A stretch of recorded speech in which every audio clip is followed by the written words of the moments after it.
سلام دوستان، خوش اومدین. تو ویدیوی امروزمون قرار پخته قرمه سبزی رو داشته باشیم، پس لطفاً تا انتهای ویدیو با ما همراه باشین و اگه خوشتون اومد ما رو سابسکرایب کنید.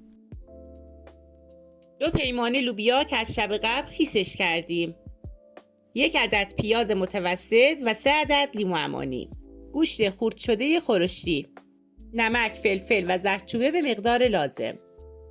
سبزی قرمه سبزی که ترکیبات و مقدارشون رو در توضیحات زیر ویدیو واسهتون نوشتم.